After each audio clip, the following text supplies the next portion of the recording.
This webinar is being hosted by the African Academy of Sciences by AISA, which is an initiative of the AAS and the African Union Development Agency. AUDA NEPAD is also supporting this webinar together with ALERT, the African Coalition for Epidemic Preparedness, Response and Training, the World Health Organization Office for the Regional Office for Africa, and the Africa CDC. Today's webinar is on corticosteroids in COVID-19, defining best practice in Africa.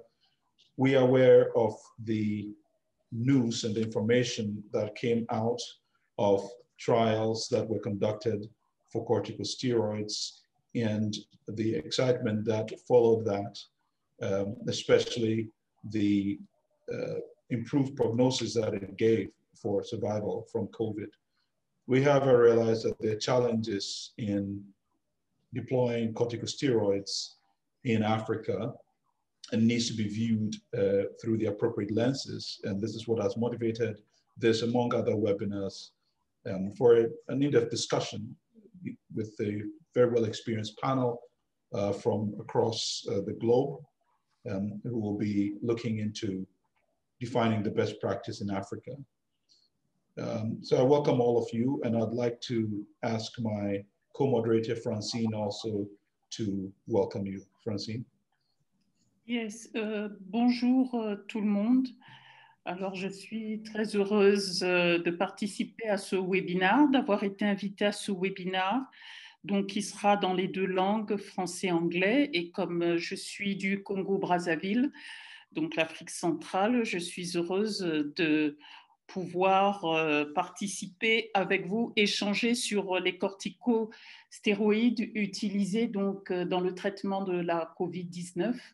Et donc, quels sont les défis que les cliniciens, les praticiens, les scientifiques africains ont face à ce traitement? Quelles sont nos connaissances et comment pouvons-nous les mettre en œuvre, sachant que, me semble-t-il, à ce jour, ces traitements ont été utilisés en dehors de l'Afrique. Nous le saurons grâce à toutes ces présentations qui vont avoir lieu tout à l'heure, et je suis sûre que nous aurons une discussion très riche.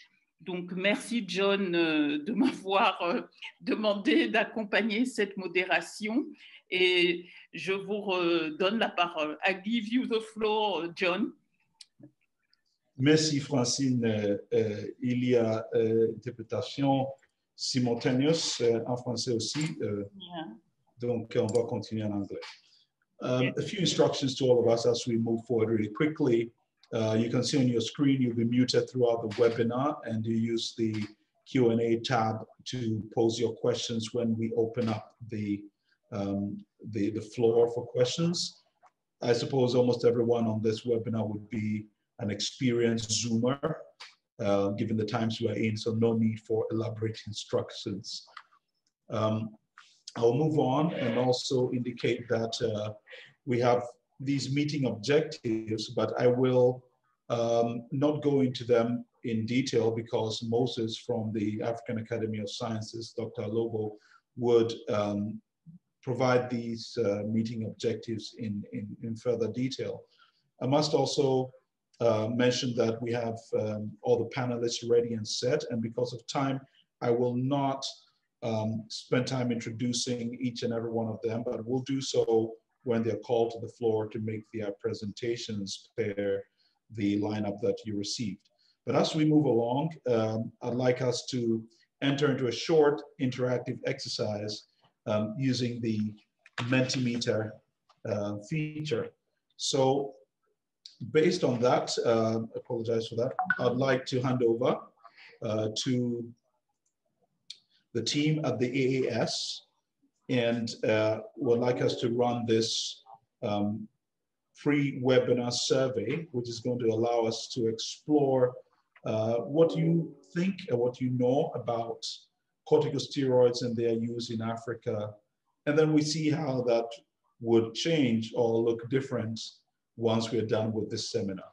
So if you follow the instructions on the screen and go to menti.com, that's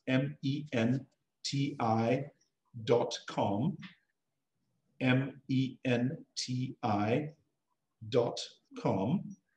and that should be popping up on your screen very shortly, menti.com, and then enter the code that you see on your screen, which is 1895425.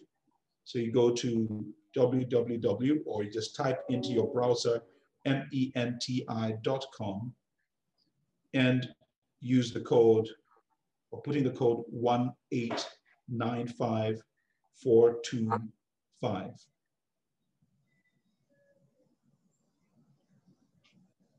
We'll leave it for yet a few seconds, and then the IT team will switch to the browser interface where you'll be able to see the questions. I think IT team, you can do that now because instructions will still be at the top banner of the browser screen. So can we switch to the browser?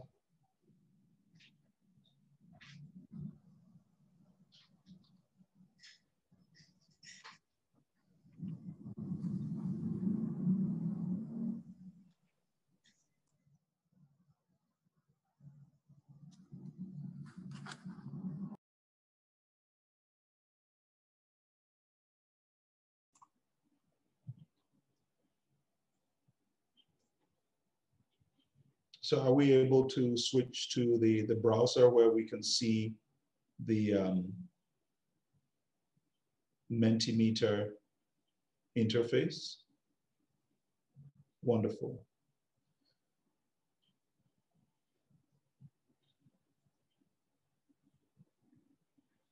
So there's about 78 of us online. And so far, I see that we have about 19 responses. We hope to have at least 50% of us providing responses before we move on to the next question.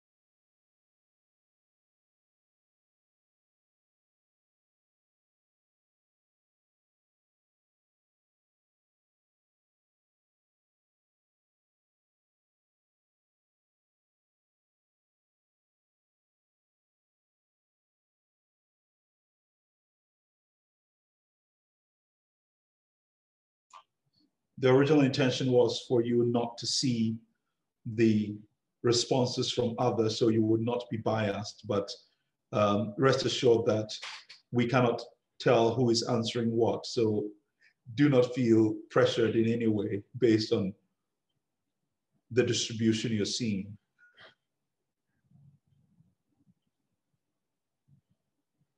So let's try to reach up to about 35 responses at least, and then we would move on. We've hit 30 now. If we can get at least 5 more. So we'll keep this going for the next about 30 seconds. And after that, we would move on to the next question. There's 3 questions in all for this pre-webinar survey.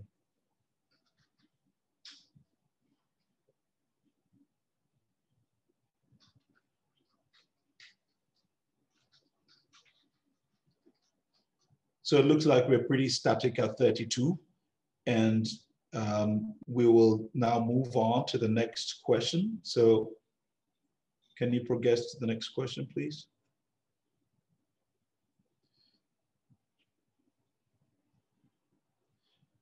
So the next question says, I prescribe corticosteroids to hospitalized COVID-19 patients who require respiratory support, that's oxygen or ventilation. On a Likert scale, we want to know what your responses are.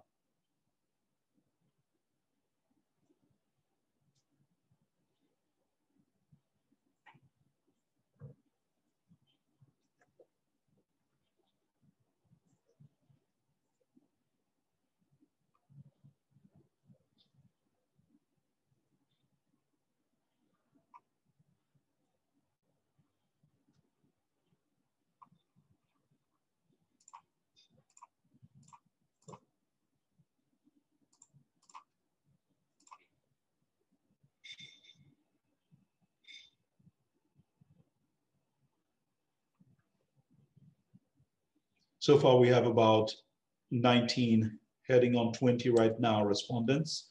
We'd like to be able to hit at least 30.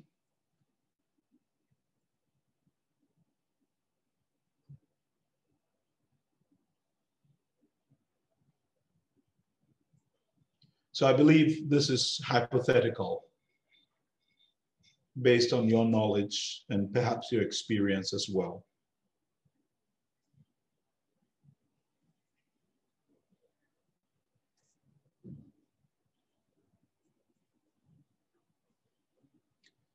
All right, for the sake of time, we're already a minute or so past the allotted time for this session.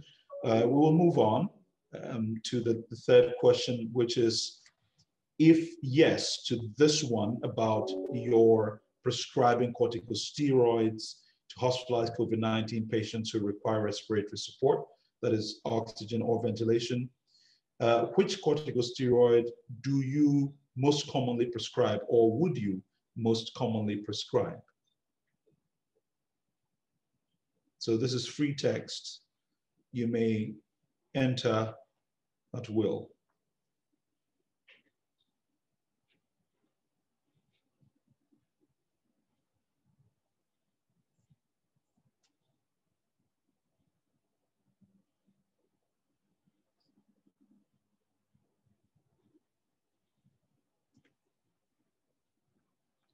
So those of you familiar with data entry, I'm sure you're seeing all the variations of the same so far.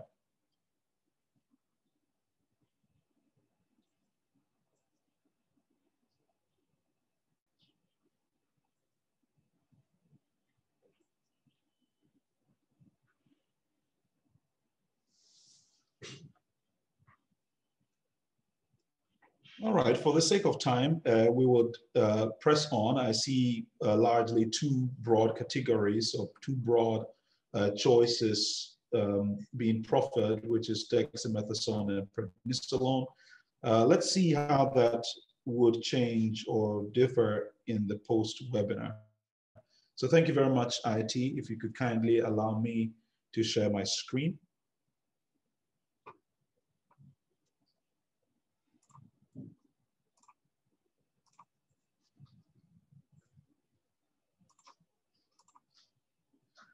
Wonderful.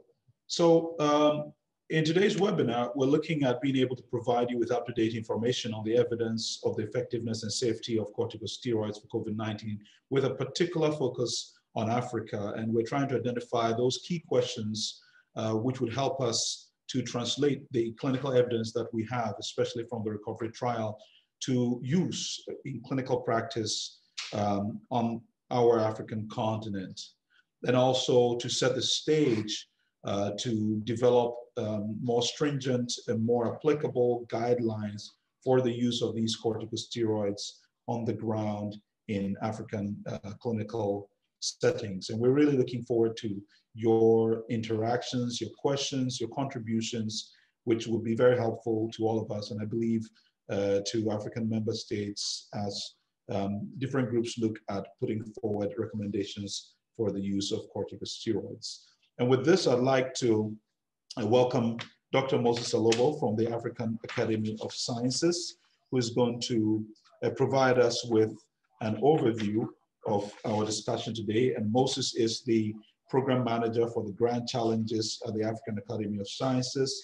He has over 15 years of experience leading fundraising efforts and delivering global health interventions and innovations, having worked before with GSK at the NCD Open Lab, also worked with DNDi in the past, studied at the University of Nairobi in Kenya, and did public health at the University of Birmingham in the UK, and also as alumnus of the London School of Hygiene and Tropical Medicine.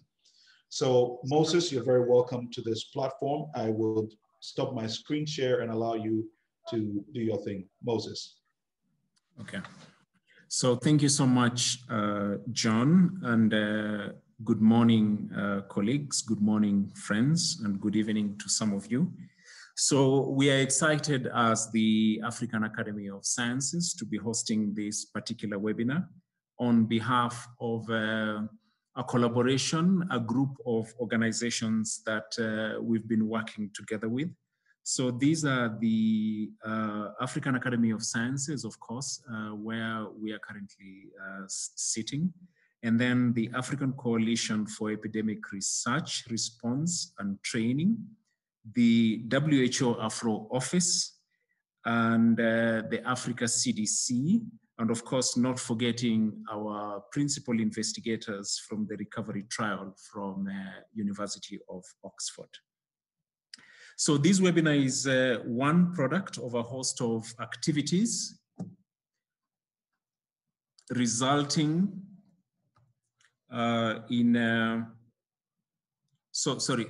this webinar is one product of a host of activities resulting from a collaboration of the listed hosting organizations that have been pushing to keep the African continent ahead of the fast developing outbreak.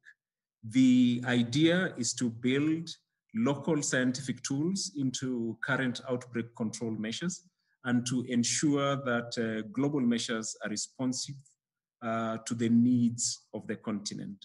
So you may be aware of certain initiatives, both past and present, that is currently being done by this group of organizations. So for example, consensus building on COVID-19 research and development priorities for member states in Africa, which we believe will drive investment into interventions that can make the greatest impact.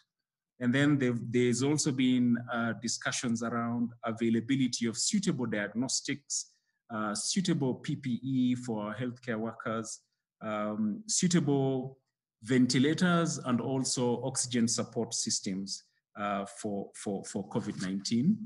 And then, of course, there's also been discussions on suitable vector-based vaccines, those that do not utilize a base that most residents in Africa, for example, have immunity to, therefore rendering some of the vaccines ineffective here. But today, we have an opportunity to discuss corticosteroids use in COVID-19, especially after the recently released WHO recommendations. So on behalf of the participating organizations, we welcome you to this discussion on the best evidence options for the use of COVID-19 in Africa. Please feel free to share your experiences, your thoughts, your ideas, your challenges, and your hacks, as it were. And we look forward to a fruitful discussion. So thank you, John, and back to you. Well, thank you very much for that, Moses, from the African Academy of Sciences. And we would move on now to a presentation on the recovery trial. And specifically, this is going to be done by Professor Peter Horby from the Nuffield Department of Medicine at the University of Oxford. I'm sure many of us have read of the results of the recovery trial, snippets of it coming out in news articles in the BBC about 2 months ago, and more recently in a publication in JAMA, and also guidelines released by the WHO. So now, as we would say, would love to hear from the horse's own mouth. And Professor Peter Horby is Professor of Emerging Infectious Diseases and Global Health, and is the former founding director of the Oxford University Clinical Trial Unit in Hanoi, Vietnam. I could go on, but many of us know Peter already, and we are short for time, so I'd like to hand over right away to Peter in Oxford to present to us the results of the recovery trial. Over to you, Peter. Great, thanks very much, John. And I'd like to thank John, Francine, and Moses for kindly agreeing to moderate us, and also to the Academy for hosting this. So I'll give a brief run through of the recovery trial. I think this is a very exciting webinar because a trial gets you to a certain place, but we need to get further than that and really understand the best way to use steroids in COVID-19 patients, which we've only answered part of the question. So I shall share my screen. Can you see that, John? Yes, Peter, working very well. Please carry on. Great, okay. So we announced the results in June when we first saw them, because we thought it was an important result that we wanted to get out there so that clinicians could act upon it quickly, and the regulators could also look at the data. So we originally did a press release followed by a bioarchive or a medRxiv preprint, so the full data was out there. And I'm glad we did that, because it did take quite some time to get the results actually finally published in a journal. So this is just to get a background to the trial. So it's a platform trial. So we're changing the treatments as we go, but we started off with 4 repurposed drugs: lopinavir, ritonavir, the HIV drug, dexamethasone, hydroxychloroquine, and azithromycin. And then we put in place a second randomization for people who became hypoxic and also had raised inflammatory markers to tocilizumab or no additional treatment. Now, we chose dexamethasone because, well, we chose steroids because there was conflicting data. There was data in SARS and MERS of higher doses of steroids suggesting potential harm, and some data suggesting prolonged viral excretion in giving steroids in viral pneumonias, although that was based on PCR, not culture confirmed infection in a sense. But there was also evidence of benefit. So there was some evidence of benefit in influenza-associated pneumonia, and evidence of benefit in patients on intensive care with acute respiratory distress syndrome, ARDS. So there was conflicting data, and that's why we wanted to put it in the trial, and also because it's very cheap and readily available. And you could tell from the response to putting it in the trial that it was the right thing to try, because many people said it was the wrong thing to do. So there clearly was differences of opinion. We chose dexamethasone because it's got good glucocorticoid potency, but no mineralocorticoid potency. So we would avoid sort of those complications, and it had a good half-life. So the dose we chose was 6 milligrams once a day for 10 days. That's either a moderate or a low dose, depending on your perspective, but we didn't want to go for high dose because of the suggestions of harm when high doses were given to SARS patients. The outcome was at 28 days. So the primary outcome was whether the patient was alive or dead at day 28, but we had secondary outcomes of duration of hospitalization and risk of progression to ventilation or renal replacement therapy. But we have, in the UK, we have data linkage, so we can also get further details. I'm sorry, my slides are doing something funny. Okay, so primary endpoint mortality at day 28. We're also assessing it at 6 months. Secondary time until discharge, and amongst those not on invasive mechanical ventilation, a composite endpoint of progression to mechanical ventilation or death. And we had some other pre-specified clinical outcomes, which you can see at the bottom there.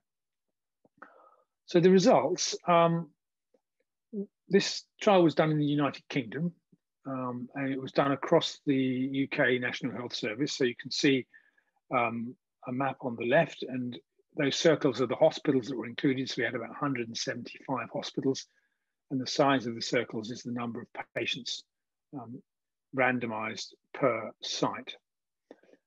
And at the time that we stopped the dexamethasone arm, we had 11,000, just over 11,000 patients enrolled, of which about 9,355 were eligible for randomization between dexamethasone, the other treatments, or control, of which nearly 6,500 underwent randomization between dexamethasone and controls. So 2,000 then on dexamethasone and about 4,000 on controls. The ratio was 2 to 1 because some of the controls are common to some of the other interventions, so we needed a bigger pool of controls. We had very few consents, withdrawal of consents, just 7 in total, and it was an intention to treat analysis, so we included everyone in the intention to treat analysis. So these are the characteristics of the patients, which I think is very important because it may well be a very different population from those seen in African settings, which is one of the reasons for this webinar. So the mean age of patients was sort of mid-60s. You can see there it's a bit different between dexamethasone and usual care. So the dexamethasone group was a bit older by chance. Now, age is a very strong predictor of death. So we did do the analysis adjusting for that imbalance, but we also did all the analysis without adjusting for it, and it made no difference. So we felt that the adjusted and age-adjusted analysis was the more accurate. And you can see that amongst the groups by severity at baseline, no oxygen, invasive mechanical ventilation, the age decreases. So there's a tendency not to ventilate very old patients. So you have a younger age group on mechanical ventilation. And if you go down, you'll see, we have more males admitted in the UK to hospital than females, and about sort of 8 to 9 days since symptom onset to being randomized. And you can see that increases as you go across the severity categories. So in those on invasive mechanical ventilation, they'd on average had symptoms for about 13 days, so longer. So the longer you have illness, the more likely you are to be a severe case. And this shows the comorbidities. So about 60% of patients had some comorbidity, as you'd expect in an elderly population, and the comorbidities are associated with risk of severe COVID. It's about a quarter diabetes, about a quarter heart disease, and about 20% lung disease. What you'll see there is very few patients with tuberculosis, just a handful, very few patients with HIV infection, just a handful, and not many with severe liver disease or severe kidney impairment. Now, we enrolled patients who were suspected SARS patients, SARS-CoV-2 patients, because at the beginning of the big outbreak in the UK, testing times were slow. So it could be 2 to 3 days to getting a positive result back. And we didn't want to exclude patients whilst we waited for results. As it turned out, roughly 90% turned out to be SARS-CoV-2 positive. We'd done a sensitivity analysis analysing the results just in the positive group and not the negative group, and we get the same result. Just to show you what patients actually got, so those given dexamethasone or allocated dexamethasone, 95% received it, whereas in those allocated to usual care, about 8% also got dexamethasone. So that was clinician prescribing it. A bit of contamination, say, of the usual care group, but that would just act in the direction of reducing any real effect of dexamethasone. So if anything, our estimates are probably underestimates of the effect of dexamethasone. Off-label use of other treatments was very strongly discouraged in the UK, so very few patients getting lopinavir, ritonavir, hydroxychloroquine, or tocilizumab outside of the trial, and no patients got remdesivir. About a quarter of patients got azithromycin, which is one of the trial drugs, but that's because it's a routine antibiotic used in the UK. But that was balanced between the trial arms, so it shouldn't introduce any bias. So follow-up information when we did the paper was complete for nearly 100% of patients. What we saw was that mortality rate was significantly lower in the dexamethasone group. So this is the overall result, 6,000 patients, 2,000 on treatment, 4,000 control, a rate ratio of 0.83, which is statistically significant. So about a 20% reduction in the rate of death up to day 28. So overall, the difference was the absolute difference was a fatality rate of 23% versus about 26%. Now, this again is another important point because I understand that in Africa, that level of severity is not being seen.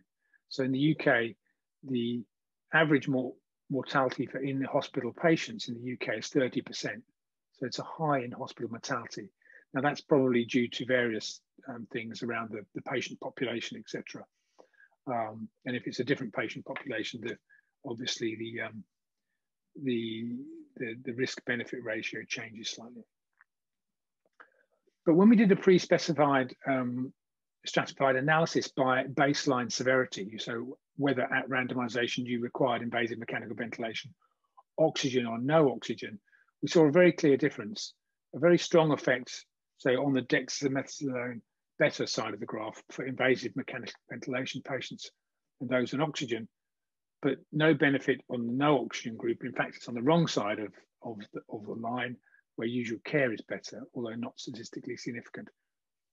And the chi-squared test, which you can see at the bottom, shows that this was very statistically significant, which means that there is a clear effect modification, and we should not aggregate this data and give an overall result. Actually, we should present it separately. And so this is the result separately. So you can see on the left, a big difference, a big benefit of dexamethasone in those on invasive mechanical ventilation. So mortality drops from just over 40% to just under 30%. So a big absolute difference and a big relative difference. In those on oxygen, it drops from about 26% to 23%, a smaller difference, but still very significant. And then no difference in the no oxygen group. So as I said, we did the analysis restricted to just the positive patients, and we did it without adjustment for age, and we got exactly the same result. And if the age adjusted absolute reduction, which we think is the most reflective of the real case, it's about a 12% absolute reduction in the risk of death in those on invasive mechanical ventilation, which is a proportional reduction of about a third, and just over a 4% absolute reduction in the risk of death in those on oxygen, which is a proportionate reduction of about a fifth. We also saw benefit in the secondary outcomes. So on the second block there, secondary outcomes, discharged from hospital within 28 days, there was a higher proportion of those on dexamethasone discharged before 28 days than on the usual care group. And we also saw that the risk of progressing to invasive mechanical ventilation, if you weren't on mechanical ventilation at randomization, was lower in the dexamethasone group. So all very consistent. And then if we stratify the result by some criteria, so if we stratify by age, we see a benefit across the age groups, although it shifts about a bit. The less than 70s seem to benefit more. A similar effect to men and women. We do see a difference in the effect by days since symptom onset. So it's clear in those with onset more than 7 days and not clear in those less than 7 days. But this really is just correlated with disease severity. So we think is just a reflection of the fact that those with days since symptom onset less than 7 are that group who don't require oxygen. And then we stratified by baseline risk of death based on the entire data set and all the variables into 3 strata. And we saw benefit across the risk stratification. I'm just looking at cause specific 28-day mortality. Really, the point of this slide is to show you that we didn't see a difference in deaths from other infections. So steroids, are immunosuppressive, and you may expect secondary infections, which might cause deaths from other causes, secondary pneumonias, etc. But we didn't observe that.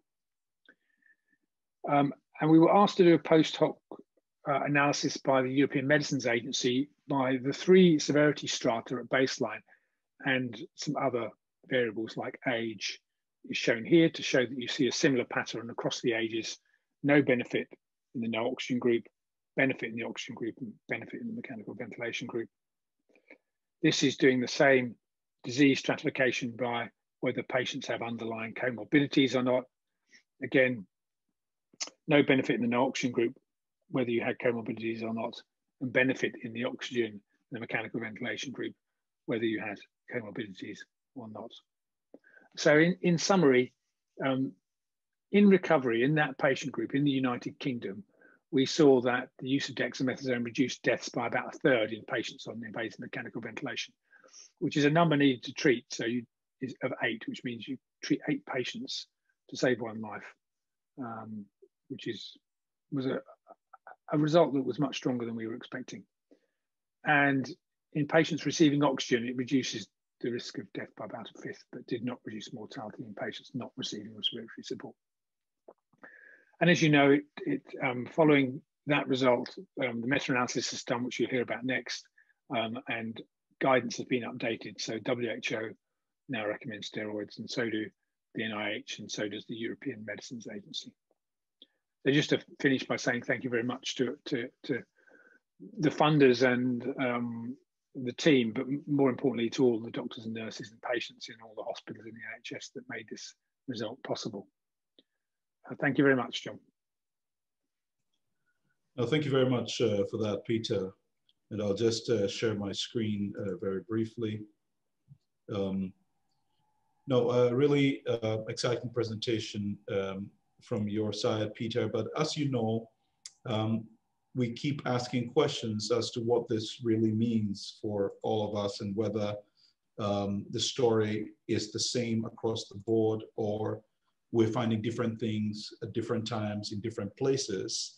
We're always asking for more data and what if. And so in comes the meta-analysis where we try to make sense of the question or try to answer the question from different angles based on information collected in different places, in different settings, using the best or the most stringent methodologies or approaches that are acceptable to date.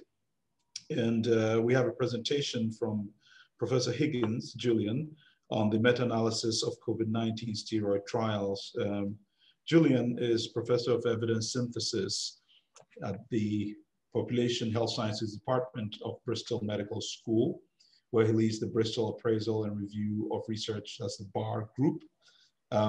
Julian has worked extensively at looking at evidence, particularly around meta-analysis, and he was a member of the development team of the PRISMA reporting guideline, which I believe most of us are familiar with, for systematic reviews and meta-analysis. And he led the development of this Stratega reporting guideline for genetic association studies. So I believe we have a highly competent person to speak about what we know so far by way of meta-analysis for COVID-19 corticosteroid use or steroid trials globally.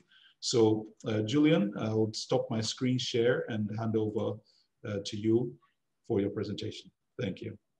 Thank you very much, John. And I'm very grateful for the opportunity to talk to you about this work. I'm presenting it on behalf of Jonathan Stern, my colleague here in Bristol, who led the project, but is unfortunately not able to be with us today. This was no ordinary meta-analysis. And I want to say a few words at the beginning just about the approach we took that I hopefully will justify why it's something that is a rigorous piece of work, even though it was done very quickly. I want to start by saying, where's my down arrow? Okay, so meta-analyses have limitations. And here are three particular limitations. They often take a long time to do, so not very timely. They are often based on published reports, so they can be missing a lot of important information. But one of the most well-known problems is, of course, they're subject to a lot of reporting biases when people write up their work. So and our approach really was aimed to overcome these particular problems of meta-analysis. Of course, there are always others. If we just think about clinical trial, a randomized trial, it starts, it recruits, follows up, it ends with a result, and ideally it will be published. And if it finds a benefit of treatment, it should publish that benefit of treatment. If it finds a harm of treatment, it should publish that harm. And if we find there are several trials, then an integration or a meta-analysis of those trials, we generally believe gives us the strongest evidence about a particular treatment. Of course, there are problems in the literature. A study may find, for example, a harm of a treatment and not publish. So here's a depiction of one without a report. And of course, people may spin the reports they do write, so that in the report, they may select their results to present and give a misleading view. So if we do a meta-analysis based on published results, then we've got a serious risk of bias in many situations. One thing we can do to address this is to look at pre-registered trials. Most trials these days are registered on things like the WHO platform or clinicaltrials.gov. And so what we could do is restrict our meta-analysis to those we identify in registries. That overcomes a lot of problems, but not all of them. So a trial that doesn't report, we might not still have the data. How do we overcome that? Well, by working with the trialists, communicate with them, get their data, then we can fill in the gaps and hopefully overcome some of the reporting biases. So how does that relate to what we did? Well, we implemented these strategies. What we did is we identified trials based largely on registries, also from some personal communications, but importantly, all of them are identified before they had produced results. This project did start before Recovery published those results that Peter's just talked about.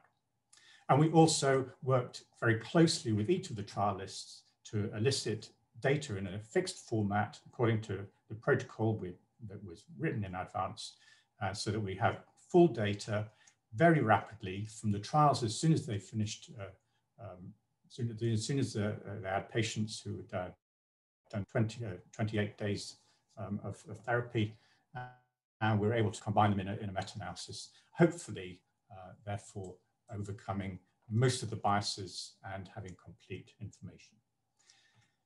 If you want to read more about these prospective meta-analyses, they're relatively unusual, but very, very strong designs. And there's a BMJ paper and a chapter we wrote in the Cochrane Handbook there. So what did we find? Our searching of registries and other formats resulted in us finding 7 trials, and we were restricting this meta-analysis to critically ill patients. Well, the 7 trials agreed to work with us. There were a couple of others that were potentially eligible, but for various reasons did not. In the Recovery was one of these. We restricted our attention and Recovery to that subgroup that were invasively mechanically ventilated, as Peter showed. We did also include that middle subgroup of those that were on oxygen, but not invasively mechanically ventilated as a comparator in one of the forest plots.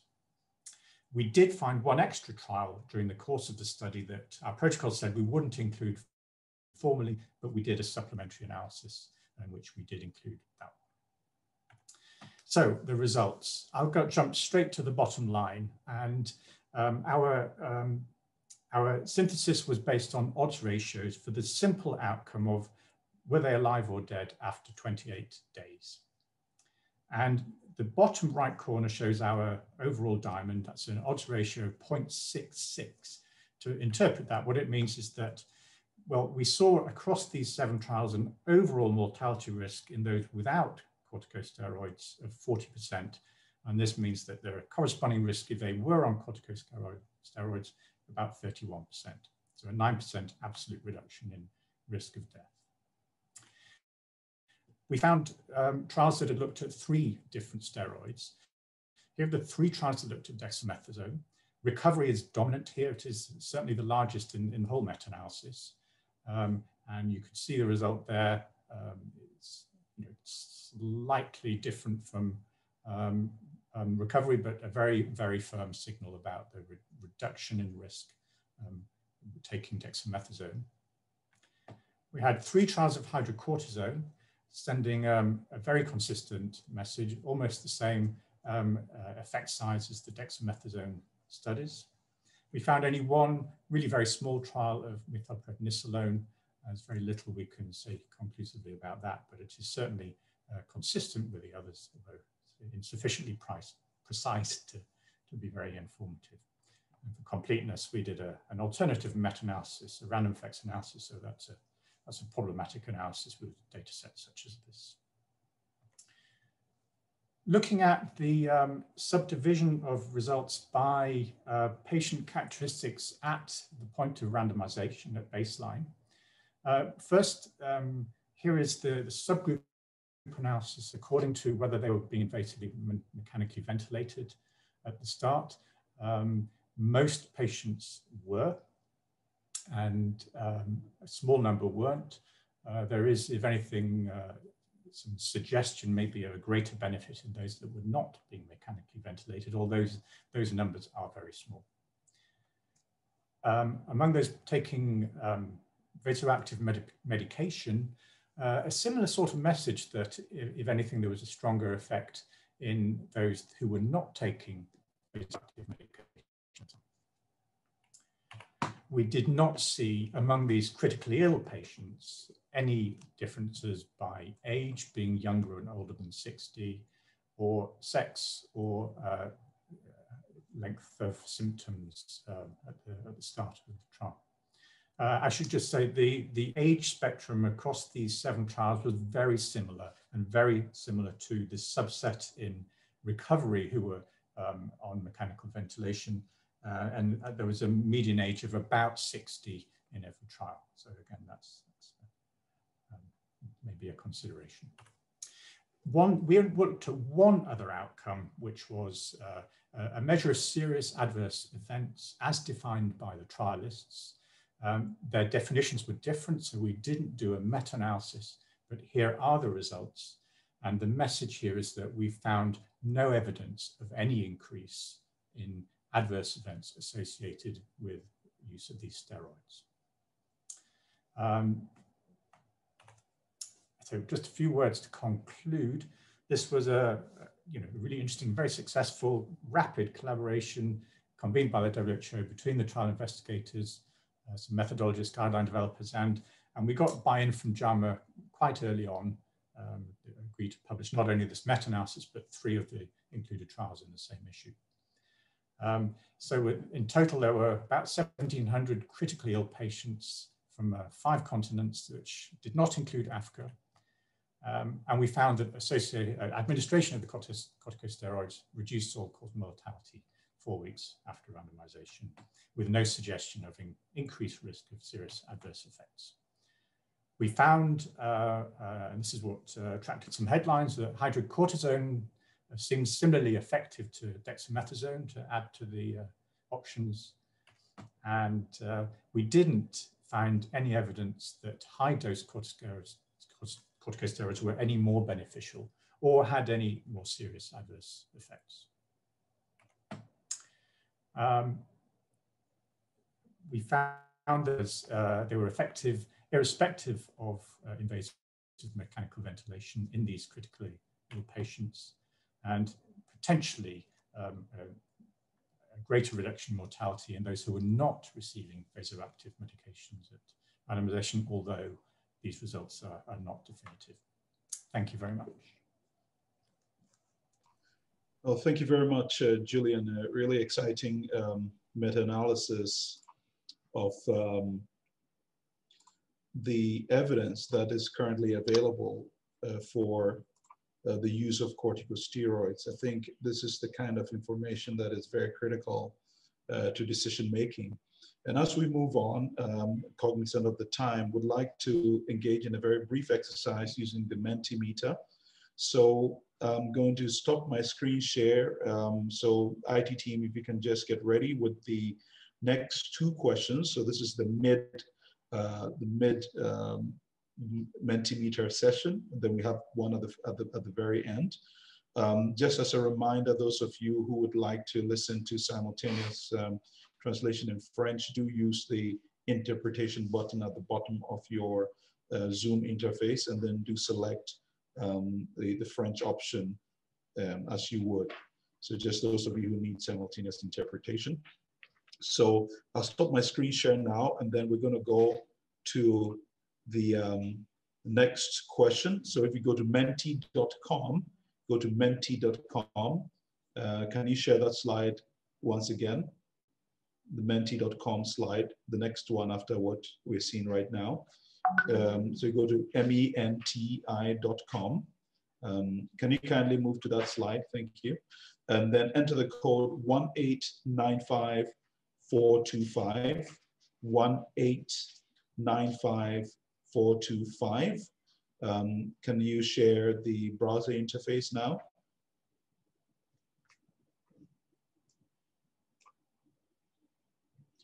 So very soon you should see the browser interface. And the question that we have is, how applicable do you think the knowledge on corticosteroids in COVID-19 generated in high income settings is to African context. So what we heard from Peter regarding the recovery trial, as well as the meta-analysis of a bunch of other trials which Julian just presented, how do you think this knowledge is applicable in African context? And this is ranging your opinions from very applicable to not at all applicable. So IT team, if you could share the browser interface. The browser interface, please. So we could see the results coming in, and then we would move to the next question after a few seconds.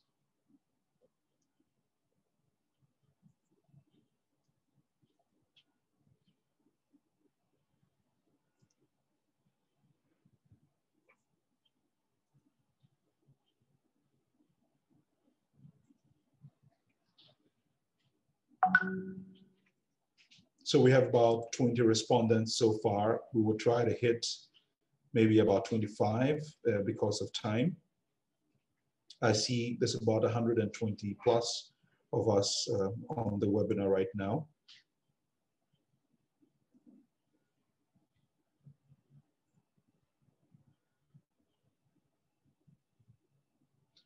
All right, so we have a distribution right now of about 16% to 84%, with 84% saying very applicable. Well, let's see how that changes as we move along with the information that we have to share. Can we move to the next question? Now, if we can end this question and move to the next one, which is what considerations may affect the applicability of these results to African contexts? So what areas does this knowledge become challenging to apply in African contexts?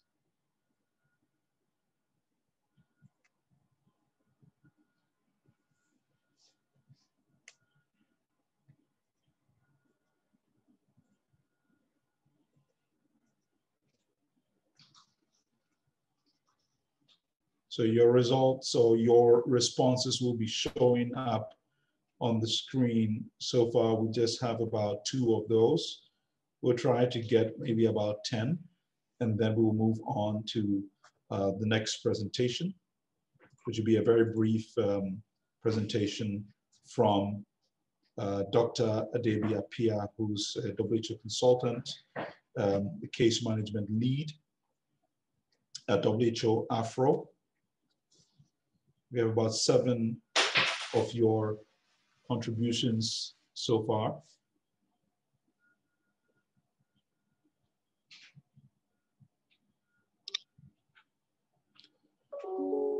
So do please keep your contributions coming. This question will be left open. We want as much as possible to gather as many contributions as we can, so that it can inform further actions moving forward. Will be helpful to all the partners and to everyone else who's involved in developing treatment guidelines and policy for treatment of severe COVID, and more importantly, for informing possible studies around corticosteroid use in severe COVID on the African continent. So IT, if you could kindly stop your screen share, but keep the question open so that we can receive these contributions regarding the possible challenges. I'd like to share my screen now.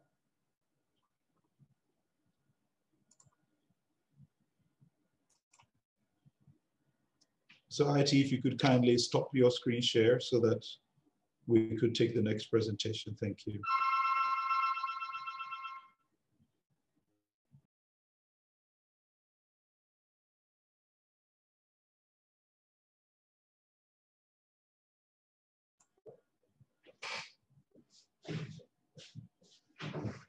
So IT, can you kindly stop your screen share so that we can move to the next presentation? Thank you. Thank you very much. So our next presentation is going to be coming from Dr. John Adebi Apia.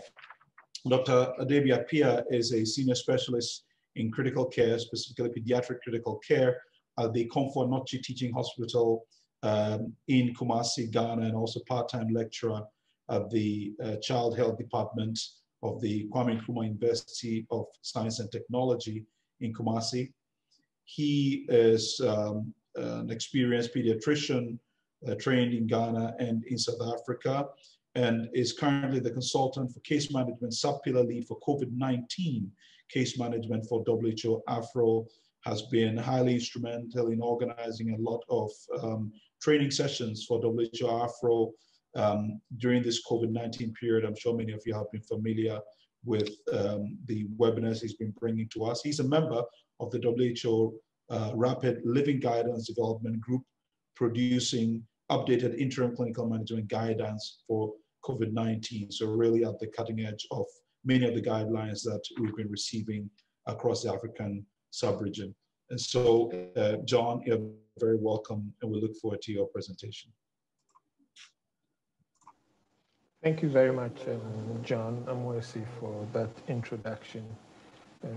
Good morning, good afternoon, and good evening, fellow participants in this webinar. I would like to acknowledge the presentation from both Julian and Peter, and I think they have set the tone for what I am going to talk about. Part of it is that we have collaborated as WHO with this group and these two groups in fashioning out what we currently have as the corticosteroids therapy for COVID-19. And quickly, just to run through how we arrived at the guidance on corticosteroids from WHO was that somewhere, as has been already elaborated by Peter, in June, recovery trial actually came out with their preliminary findings, and which shows some positive results, interesting and positive results. And following that, WHO also began coordinating the prospective meta-analysis, which was also described by Julian in his presentation. Guidelines development group meeting was convened by WHO following the recovery data trial. And then the decision of the panel was to wait for the prospective meta-analysis, because we will have only one, even though the recovery trial had quite large numbers, but we wanted to see what was happening across other continents and other regions in terms of the effectiveness of corticosteroids. Once that was done, and then the PMA data also came out, we convened another meeting, which on the 20th of July formulated recommendations based on, in addition to the PMA results that came out later, published later on. That led, following that guideline, that was the recommendation developed, the WHO Publication Review Committee gave provisional approval of the guidance. So since July 20th, we've had the guidelines approved by the WHO committee, but they wanted all the data to be publicly available for anyone who wanted to review the reasons or the basis on which the guidelines was developed. So we had to wait for that publication. I think Julian has also described the path to that, that publication. On September 2nd, this publication came out, and WHO also put out the guidance on its website. I'll quickly give a summary of the recommendation, that WHO recommended systemic corticosteroids rather than no systemic corticosteroids for treatment of patients with severe and critical COVID-19. And this was a strong recommendation, and it was based on the certainty, moderate certainty of the evidence that all the data we had from recovery and then the prospective meta-analysis showed. The second recommendation was that the corticosteroids should not be used or not be suggested not to use corticosteroids in the treatment of patients with non-severe COVID-19. And this was conditional recommendation, and that also based on low certainty of evidence. So we don't have the evidence to recommend. So in future, if there's evidence, probably we would recommend, but as at present, there's no evidence for WHO to recommend its use in the general population. I think this has been treated very well by, part of it has been treated very well by Peter again. So initially what WHO did was to monitor the evidence, and then the monitoring of the evidence involving looking at systemic reviews, which Julian mentioned, looked at the network of meta-analysis group, and then prospective meta-analysis.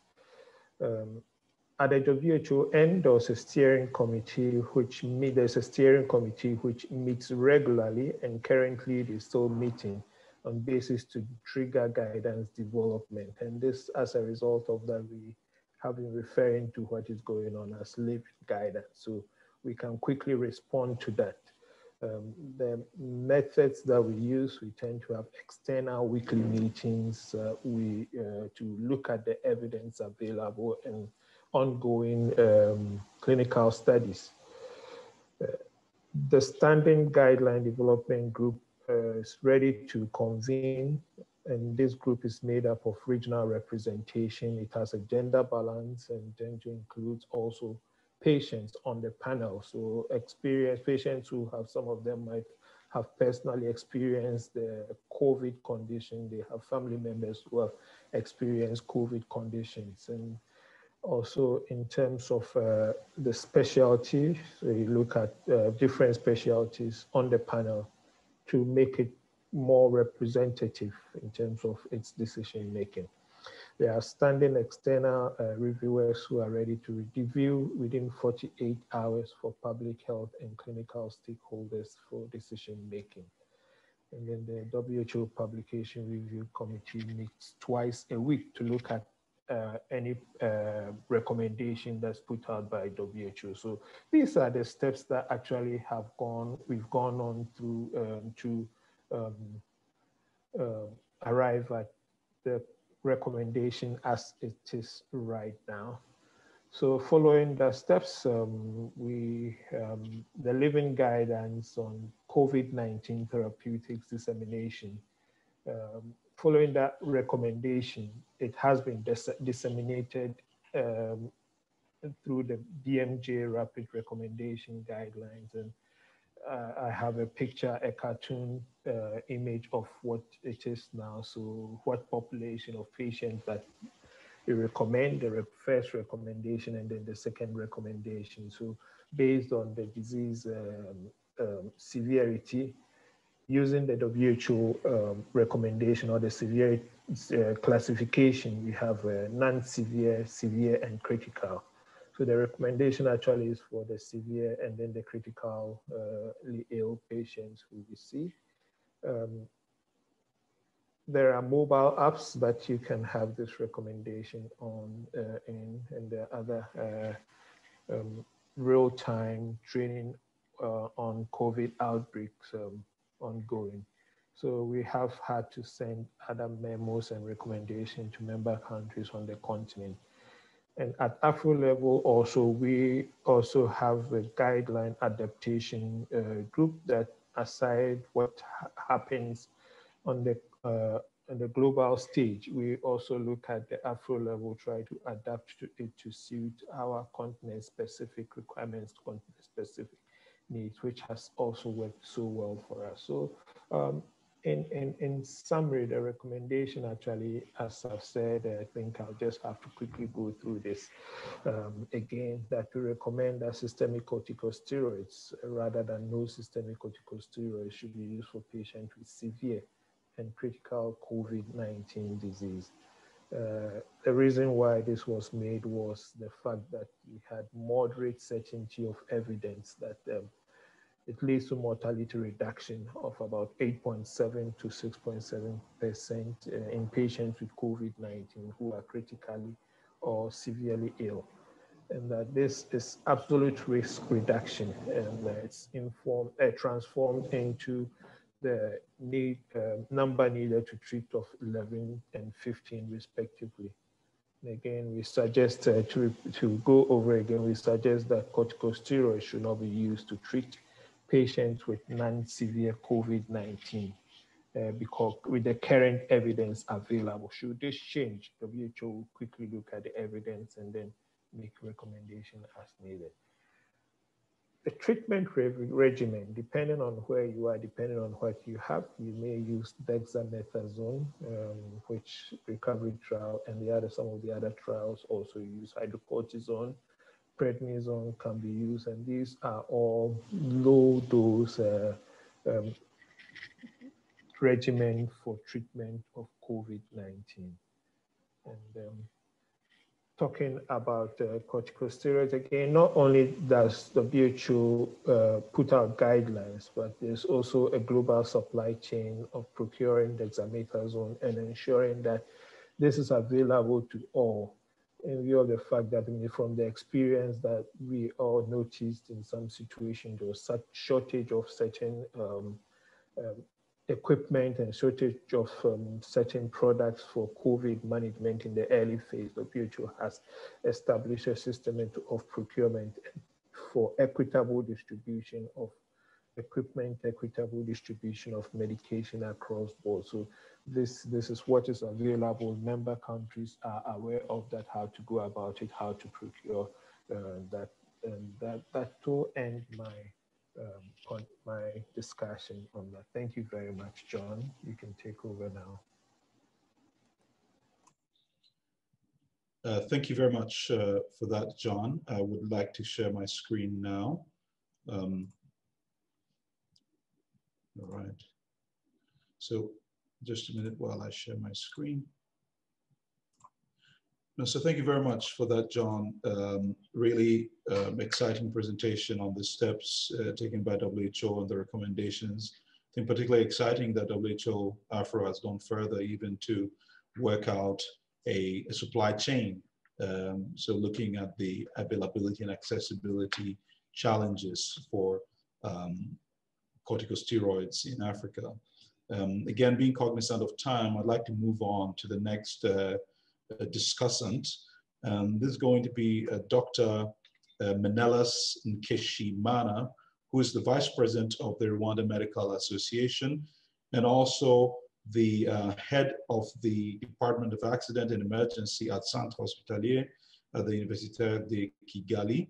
Dr. Menelas, we're very happy to have you with us to just share a few thoughts in the few minutes on the corticosteroid and COVID-19 clinical dilemmas in African settings. And you realize from some of the points that many of you made regarding challenges, the issues around diagnostics, monitoring, and supportive care in using corticosteroids for severe COVID patients. So Dr. Menelas, over to you. Thank you very much. I am going to share my screen from this side. And I'm very pleased to be with you this evening. Can you acknowledge that you can see the slide deck that I'm sharing? Yes, thank you very much. So I'm very pleased to be with you this evening, and thank you for the kind introduction. I'm going to be very brief and straight to the point. I put this slide to highlight how the response has been for Rwanda, and I want to draw your attention to that, to the fact that we have expert advisory team from the very beginning, and this team was in charge of reviewing the literature as they come across. And also you will see that the subcell that I lead, it's based in the epidemiology and operation cell. It's a case management and infection control, and I was taking care of the rapid response team, infection prevention, isolation, and treatment center. So this response structure was there right from the very beginning into this pandemic. Like anyone else, like all of us, we have been hit by different waves from the first imported cases that left some contacts for us to follow on daily basis. Then we had a very serious issue in the East African region with truck drivers, because hunger is equally deadly like COVID. So the commercial trucks needed to continue so that they can deliver the goods that the population needs to consume on daily basis. And that left a very concerning infection in the community. One of the provinces of Rwanda, the western province, the southern part of it, just eradicated the community transmission that was so widespread in that neighborhood. And this truck enter from the east and they cross over Rwanda. Some of them will stop in Rwanda and some of them will continue to neighboring country like the Democratic Republic of the Congo. From the very beginning, we had to test everyone that we suspected, and the test of choice was PCR. And this is something we have been consistently doing to confirm everyone who would be suspected or who would be linked to a positive case, what we call the red contact. And you can see to run a PCR for one sample, if you don't have to repeat it, this process will take at least 5 hours before you give out a report to the patient. Then we had to repurpose some of the buildings. We took everyone into institution. If you're confirmed with a positive case, if you're confirmed with the COVID, you'll be taken to a treatment center. These were schools, hotels, health centers that were not being massively used. And we are putting all the positive patients in it open to home-based care strategies, because we had enough time to prepare the population to accept the concept of having a positive COVID case treated in their home, because there is a lot of stigma around COVID, and I'm sure it's not unique for Rwanda alone. And this would actually will be computed in the response as we have been going forward. Then reality is complicated. The preparedness plan looks very good in papers, but once you start going into the community, once the disease goes left and right, everything changes. You find household with 9 children. You find households that are so condensed together. So there is no single rule that can be applied in just one particular country. Even within a country, you find the heterogeneity in terms of response, and you have to calibrate your mechanism accordingly. So this photograph, it's taken in the area, the western south of Rwanda. We went to this household to find out, to evacuate one positive case, and realized that they so live together and they had so many children. And initially we had a plan to consider a home-based strategy, but it was so impossible to plan at once. So we took this case as a learning case for us to calibrate our response as we moved forward. And also, just because you are taking care of a neighborhood or a county or a district, they are not equally accessible. At some point, you had to even borrow the Marines boat to reach some corners of Rwanda, especially in the western province, in the Lake Kivu. They will just move us around as we try to reach the patient as close as we can using the GPS geolocation devices. Then we come back to the clinical aspect of it. This is a patient that have been taken care of. It's a 20-year-old that was confirmed with COVID, and he was taken to the treatment center where I was working by then. As you can see, he was somewhat not so much advanced in his disease. You could see that the NG, open reading frame, EG, and the RGRP, we are in the levels 20s. We used to guess, like we say, it has been probably a week since the onset of infection. And the first thing that came to our mind, oh no, COVID can't do that. He must be having a tumor sitting in the chest or something. So we said that COVID although it is new, we don't think it could just change someone's chest and lung condition to this extent. Then we said that let's push to a computer tomography to see what's happening in the chest. And everyone seemed like, oh, we bet this young boy is having a tumor sitting in the chest. And you could only, the radiologists, as per their extensive review, considering that not all of them had seen actually what a CT chest of a COVID patients look like. They could find a mixture of things, mixed consolidate. They were a fixture of consolidations, ground gas, and it has bilateral pleural effusion as well. And said, well, let's put in a needle and see what's inside. And it was a bloody effusion.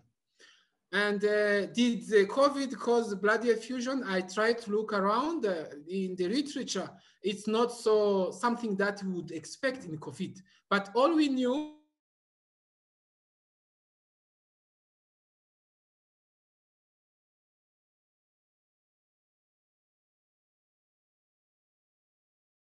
and bloody pleural effusion.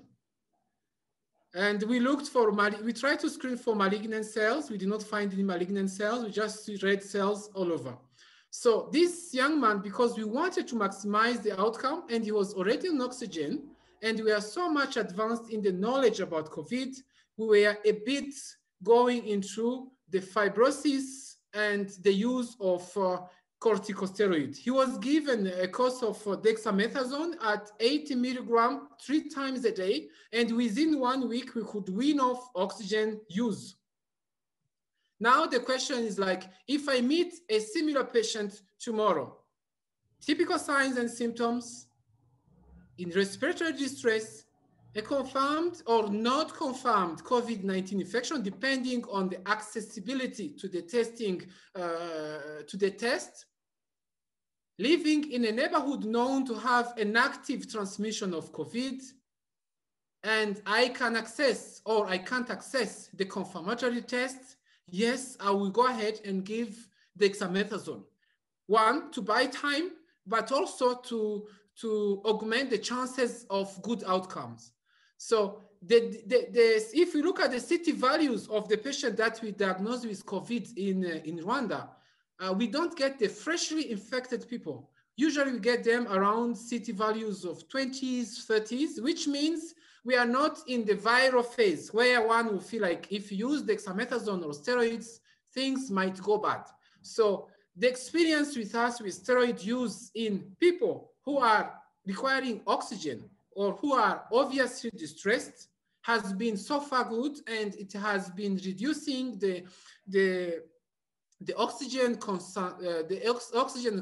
consumptions. It has been reducing the length of stay in the hospital and the length of stay on the ventilators, the length of stay requiring oxygen. So it's something that we have been doing and we will keep doing. So what can save us in the future, considering the logistical nightmares related to the turnaround to test, is going to be the antigen test.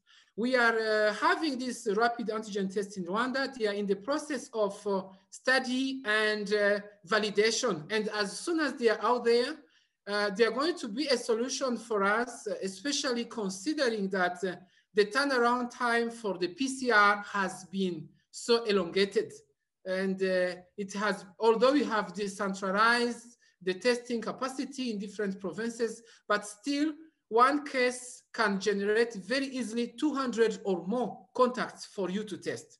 So having antigen tests in the future is going to be something that can save us. And also empirical use of steroid in the emergency room for people who are distressed.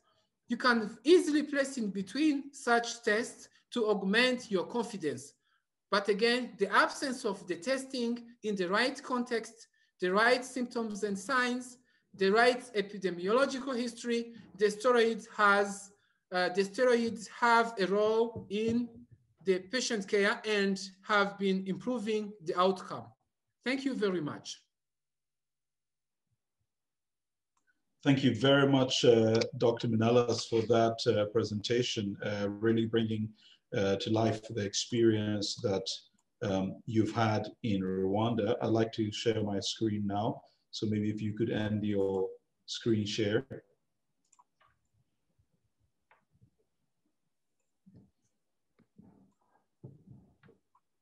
Wonderful. No, thank you very much. We're going to move right away to the next presentation, which is going to come from Dr. Mary Beth Martin. But before then, I'd like to remind you about the Q&A tab, which should be at the bottom of your Zoom interface or Zoom app. Just tap on the Q&A and pose your questions. I'd like to ask if the Q&A is not yet open, if the IT team could open that up.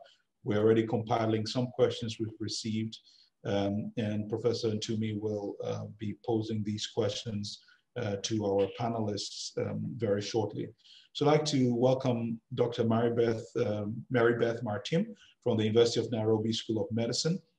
She's the thematic head of the Unit of Clinical Infectious Diseases within the Department of Clinical Medicine and Therapeutics at the University of Nairobi School of Medicine. She's a member of the National COVID-19 Technical Task Force in Nairobi, Kenya, and has been involved in the dissemination of COVID-19 case management guidelines in Kenya. She's going to speak to us briefly on corticosteroid and COVID-19 clinical dilemmas in an African setting, particularly with a focus on more comorbidities and other infections like TB, HIV/AIDS, diabetes, and others. So Mary Beth, welcome, and thank you for coming.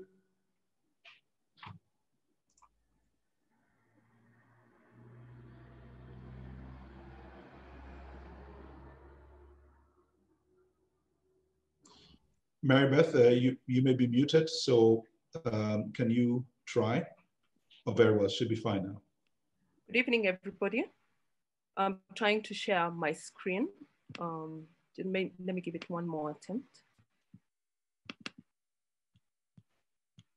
So my slides are up now, and thank you so much to the organizers for this opportunity to make this presentation today. And in the interest of time, I'll go through my few slides, and thank you so much for the other speakers for setting the tone of my presentation. This is my outline. I'll go through a brief introduction. I'll describe a bit about the steroids and the comorbidities, particularly diabetes and HIV. I'll look at steroids and potential for reactivation of certain infections such as tuberculosis, pneumocystis jirovecii, pneumonia, viral infections, as well as parasitic infections. And I'll conclude the presentation. So when we look at corticosteroid use, in the setting of infectious disease, we talk about high dose corticosteroid as being a risk factor for infections. And in this setting, we describe a high dose as being anything greater than 15 to 20 milligrams of prednisolone or its equivalent for a duration of more than 2 to 4 weeks. And this is important when we'll be looking at the risk factors, and particularly what do we anticipate when you're using different corticosteroids in the setting of COVID-19. There's also this second definition where we talk of high dose corticosteroid for immunosuppressive purposes. And this is defined as a dose of anything between 30 to 100 milligrams per day of prednisone or its equivalent. And this is where we calculate doses. For pediatric, you'll calculate steroids at a dose of about 2 milligrams per kg of body weight per day. And in adults, you're giving a dose of 1 milligram per kg per day. And this is important in terms of the risk for infection, and we'll talk about that. So the second bullet is really describing the immunosuppressive doses, while the first bullet is emphasizing the risk for infections, and we'll talk about this later. So when we think of steroid use, we have to consider the benefits and look at the risks. And already we have seen the benefits from the recovery trials and other trials that have been done that were analyzing the meta-analysis that was presented by Julian. So when we talk of adverse events, these adverse events can range from acute complications and some of them can be as a consequence of chronic use of steroids. And a lot of the evidence we currently have for chronic use of steroids is in treatment of inflammatory conditions, particularly in the management of rheumatological conditions or chronic respiratory conditions like interstitial lung disease, sarcoidosis, where patients take doses of steroids on a daily basis as part of management of the underlying disease. And in the setting of COVID, we are giving steroids over a defined duration of time to manage the inflammatory response. And we've gone through what are the doses that are used. So part of the acute adverse events would be hyperglycemia, where patients could have, who are not known to be diabetic before, can develop new onset diabetes or can develop transient hyperglycemia. But we also know in the setting of COVID-19, there is pancreatic involvement, and some patients actually go on to develop long-term diabetes. So although we talk of transient hyperglycemia, these are patients that need to be followed up to see if it is persistent and therefore would meet the threshold for being diabetes. In the setting of use of steroids, again, patients can develop secondary infections, and some of these can be pneumococcal infections, acute pneumococcal infections. And we'll talk about some of the reactivations of latent infections. Steroids also can manifest with, patients on steroids can manifest with psychiatric effects, and some can go on to develop a vascular necrosis, particularly of the head of femur. Sorry. So in terms of reactivation of latent infections, we have some of the infections, and I'm highlighting these infections because they are much more prevalent in our African setting. And we know that the recovery trial was done in the UK. And therefore, even as we continue to apply the guidelines and to use dexamethasone in our settings, we need to look out for the risk of these particular infections within our settings. So tuberculosis, pneumocystis jirovecii pneumonia, hepatitis B reactivation, herpes virus infections, and parasitic infections, particularly strongyloidiasis. So when you're looking at infection risk and safety of corticosteroid, you have to consider mainly the dose of the steroid and the duration of the steroid. And I've developed this table to really help us see what can we do as a screening method and what can we do to prevent some of these complications. So when you're thinking about tuberculosis, the dose that is in the literature that is associated with reactivation of tuberculosis is a dose of prednisone equivalent to 15 milligrams daily for duration extending beyond 2 weeks to even more than 4 weeks. So anybody who's on steroids for a duration of more than 2 weeks then would need to be evaluated for tuberculosis reactivation. But what you have to remember again, this reactivation does not occur overnight. So these are patients that need to be followed up and watched, because the reactivation for the TB can occur a few months down the line after starting the steroid. For pneumocystis jirovecii pneumonia, again, this is in the setting of non-HIV. These are patients who take high doses of steroids, about 30 to 80 milligrams per day. And the duration for that in that setting would be prolonged for about 8 to 12 weeks. And these are patients who may be on treatment for lymphoma and things like that, and therefore would be at increased risk for reactivation or development of pneumocystis jirovecii pneumonia. And therefore, in those patients, what is recommended is actually to give them cotrimoxazole prophylaxis to prevent the pneumocystis. The other disease is herpes zoster reactivation. And we know in the African settings, most of the herpes varicella zoster infections occurs in childhood. And therefore, many of us are already infected. And we particularly stand at risk of reactivation. And this can be in different settings, any form of immunosuppression, but particularly for corticosteroid, you're looking at a dose of any use of steroids of 20 milligrams per day for a duration exceeding 2 weeks. And for this one, what is recommended is to give the shingles vaccine for patients who are already known to have already been infected with varicella zoster. Hepatitis B reactivation, again, is a possibility. And this is when patients are taking 20 milligrams per day of corticosteroids for a duration exceeding 4 weeks. And one of the ways to screen for this is to screen using the hepatitis B surface antigen and to watch out for these patients, because when patients develop reactivation, then you have to screen And possibly in our setting, we have some of the antiviral drugs that we can use, including tenofovir and lamivudine, which are part of our antiretroviral drugs that are fairly readily available in our setting.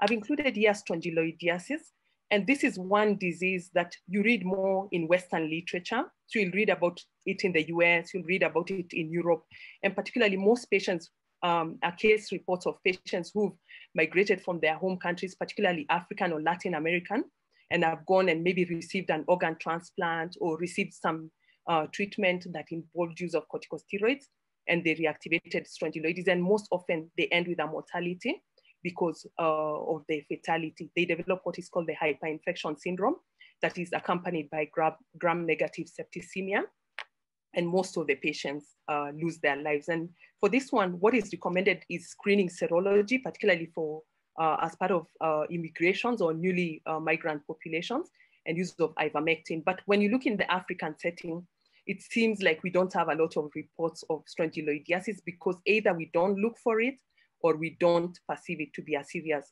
disease. So when you look at the dose for risk for strongyloides hyperinfection, it is actually irrespective of the dose, irrespective of the duration, and irrespective of the route of administration. So it means even as we use dexamethasone for COVID-19, this is one of the risk factors we need to consider in our patients, and particularly because we know some of our patients who present with critical illness, therefore complicate with multi-organ failure.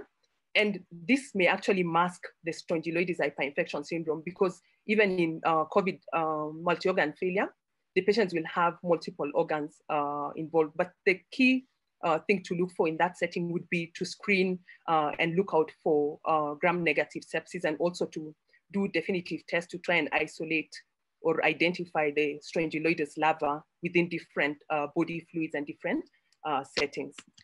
So in terms of the corticosteroids and their potency or equivalence, I'll not take too long on this slide because this has already been emphasized. And when we're looking at the dose that's recommended for COVID-19, it's really the first column, which is dexamethasone at a dose of 6 milligrams once daily for a duration of 10 days or until the patient recovers or is discharged. And it's clearly for certain patients indications, patients who are sick enough to require oxygen, and more so the patients who require mechanical ventilation. So it will not be used for all patients, but patients who meet the criteria that was shown in the recovery trial. And other studies, and we saw this in the WHO presentation by John earlier, and these are the equivalent doses for the other corticosteroids that are available that are in the WHO guidelines. So I don't want to spend too much time on this. So I put this slide here for us really to reflect and look at it in terms of the burden of diabetes. And we've already alluded to one of the adverse events is precipitation of hyperglycemia and diabetes in certain patient populations. And here on the left, we have the map of Africa.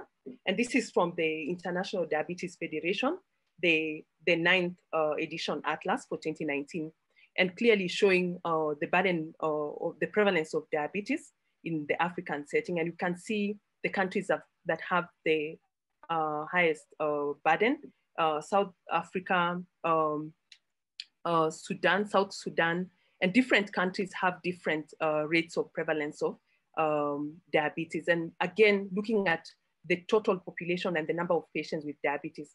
So what I'm trying to say in this slide is that we already have patients who may have the comorbidity of having an adverse outcome. And therefore, in this particular group of patients, when you use corticosteroids, then you stand an increased risk of worsening the diabetic control in those patients. And even in patients who are not known to have diabetes, again, you stand the risk of developing new onset diabetes. And there's been a relationship between diabetes mellitus and COVID-19.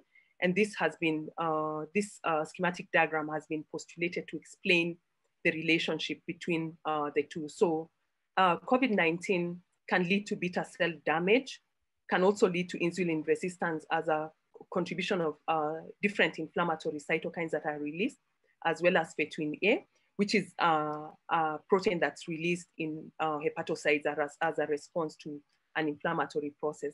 Again, we know that in patients who have COVID-19, they have impairment of the renin-angiotensin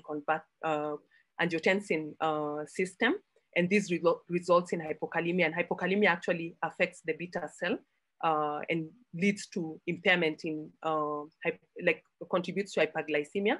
And again, we know that overt diabetes causes hypoglycemia because of excessive involvement and really causes hypokalemia. And then again, different drugs, and included here is are the corticosteroids that we're talking about, can precipitate diabetes in patients who are on COVID-19. And we know that some patients in earlier trials were taking lopinavir, ritonavir, and this can cause dysfunction, beta cell dysfunction, and again contribute to diabetes. And on this other arm, we see the impact of diabetes in terms of worsening the COVID-19. And this is contributing due to poor innate immunity, pro-inflammatory cytokines, downregulation of the ACE2 levels, and again, use of ACI and ARBs. So again, this highlights the interaction. And even as we use corticosteroids in management of COVID-19, we have to watch out for diabetes within our patient population. And we need to contribute to the global data and look at African data specifically. When we look at HIV and AIDS, again, we already know a lot of these statistics, and most of African countries have a high prevalence of HIV, anything between 5 to more than 10% prevalence of HIV. So current data has sort of shown that COVID-19 may not really have a significantly worse outcome in the African setting in patients who have HIV.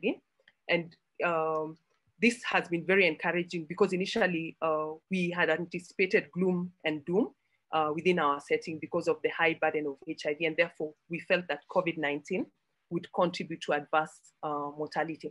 However, when you look at HIV specifically, you need to think about, especially with the use of corticosteroids, we need to think about certain opportunistic infections that can be aggravated or unmasked by use of corticosteroids, and particularly things like cryptococcal meningitis that can be worsened by use of corticosteroids. So again, within our setting, we need to look out for those opportunistic infections and document the impact. Again, the burden of TB is high in Africa, and this is data from the global TB report. And we saw earlier in the recovery trial, there was underrepresentation of patients who have tuberculosis. So when you look at the prevalence, again, some countries have very high prevalence of tuberculosis. And in this particular setting, and in my earlier slide, using corticosteroids can unmask tuberculosis. But when you look at the dose that is recommended in the recovery trial for using COVID-19 at 6 milligrams per kg, 6 milligrams per day for duration of 10 days, that actually may not really contribute significantly to unmasking or reactivation of TB, but we need to follow up these patients and generate data in our settings, even as we manage the patients. And like I said earlier, the TB reactivation may not occur while the patient is with you in the ward, and therefore long-term follow-up of these patients in the months after discharge is very, very important. In terms of strongyloides, this is towards the end of my slide. I found this data on the prevalence, the global prevalence, and basically prevalence of more than 15% have been reported in, more than 10 to 15% have been reported among the countries within sort of like the equatorial part of Africa. And this is important because this is one condition that we do not describe much within our setting. And even as we use the corticosteroids in management of COVID-19 patients, we need to look out for these patients because the reactivation of or the development of strongyloides hyperinfection is not dose dependent, is not duration dependent, and your patient can develop the presentation while they are with you in the clinical setting. So this is one parasite that we really need to look out for in our setting. And like I mentioned in my earlier slide, should we not be able to have enough diagnostic tests to be able to evaluate, then there's a role for preemptive ivermectin use in our setting. And many of us coming from Africa have experience using ivermectin for treatment of filariasis, particularly in the West African setting. So in conclusion, the impact of systemic corticosteroid on immunity and the risk of a subsequent infection need to be studied through longitudinal studies and registries of COVID-19 patients who have recovered and have been discharged. So we need to follow up these patients and define certain endpoints, even as we review them in the outpatient clinics, because like in most of the countries, I know in my country, we focus more in the inpatient setting, and most often we've been overwhelmed and have not had time to follow up patients who've been discharged. But as the numbers go down, this is actually our opportunity to follow up these patients and document some of the impacts of the treatments that they have received. Patients with new onset hyperglycemia, again, need to be followed up to establish the impact and the outcome. Thank you very much.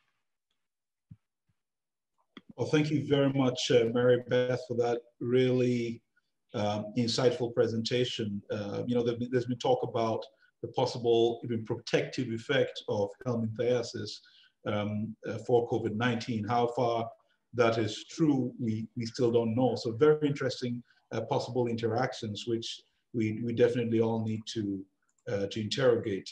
I want to thank you all for staying on. Almost everyone is still with us, even though we're already some 10 minutes past our closing time. I'd like to humbly request for you to stay with us for yet another 10 to 15 minutes, as this is really important. And I believe that the information we're going to gather from you will be very useful in informing next steps, as I mentioned, towards possible, trials in Africa for corticosteroids, as well as to inform some of our treatment guidelines. I'd like to hand over to my colleague, Professor Francine Ntumi, to handle the Q&A session. We have a couple of questions, which will take over the next few minutes. At the same time, we will run the Mentimeter session when I stop my screen share. So do go to menti.com, enter the password, which you will see on your screens. We will keep the first question for about 5 minutes, and then at 5 minutes, we'll roll over to the next question so that we can save time and wrap up once we're done with the Q&A. So over to you, Francine. Okay, thank you very much, John. And thank you to all the presenters for these very exciting, interesting presentations. So to save time, I will go quickly to the questions, which are very important. The first one is role of steroid in long COVID-19. As an example, persons with long-lasting morbidity from COVID, even after testing negative. So I think this question goes to Peter or John Appia. Peter, thank you, Francine. I think there are two aspects there. One is, does treatment with steroids during the acute illness in hospitalized patients reduce the risk of chronic symptoms? And that's unknown at the moment, which is why it's important that we do long-term follow-up of the patients in the trials. And so we will be doing follow-up for up to 10 years of the patients from the recovery trial. And hopefully that will tell us if treatment of steroids during a hospitalization reduces the long-term sequelae. The second part is whether, if someone presents with long COVID, whether steroids will be beneficial, and that's completely unknown. I think there's a need to understand a bit more what's the pathophysiology of long COVID, and see if there's any residual local or systemic inflammation that might benefit. So a good research question, to which I unfortunately don't know the answer. Thank you, Peter. A second question for you, Peter. The cost of dexamethasone and availability, is that an issue? Yeah, it might be a better one for others from WHO, John Appia. I know in the UK, it's it's relatively cheap, and I understand that in the African subcontinent it's even cheaper. But availability, I don't know. But maybe John Appia, from the consultant from WHO, may respond to that question. Yeah, thank you, Francine, and thanks for the question. Quickly, I would like to say that both WHO and Africa CDC actually has made and making millions of tablets available for free for member countries to access, and this can be done.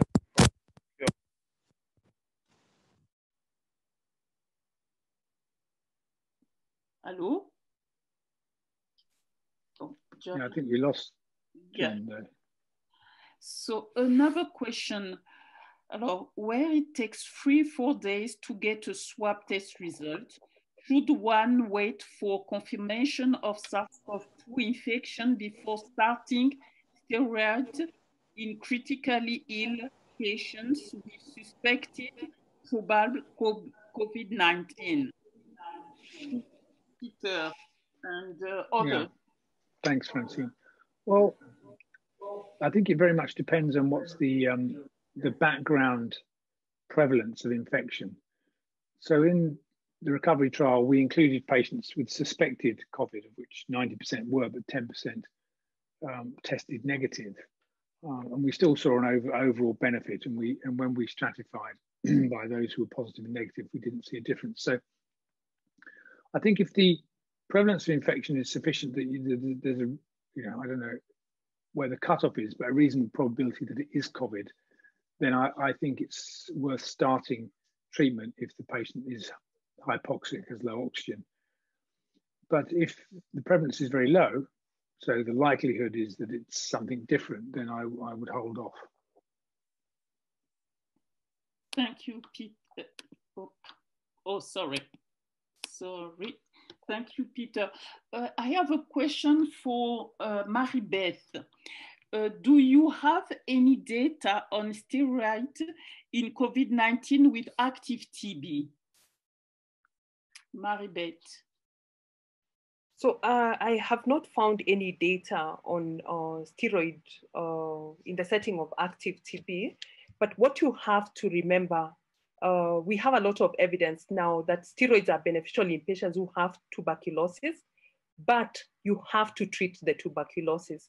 So in the setting of opportunistic infections, even I mentioned the pneumocystis girovecii pneumonia, part of additional treatment is actually use of steroids. But for most of the infectious agents, you must give definitive treatment. So in the setting of tuberculosis, if you make the diagnosis, then you have to treat the TB. And therefore, even when you're giving the steroids, it may not really worsen, because in patients who have HIV particularly, we even use steroids to minimize the risk when patients have life-threatening immune reconstitution syndrome. And in other TB, for example, tuberculosis, meningitis, steroids are additional treatment. So I think the most important thing for the people who are listening in on this webinar, when you suspect an infectious agent, you must go ahead and prove that infectious agent and treat with a definitive treatment.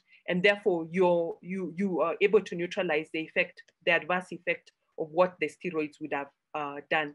But specifically for data on active TB and corticosteroids, I don't have specific data for that.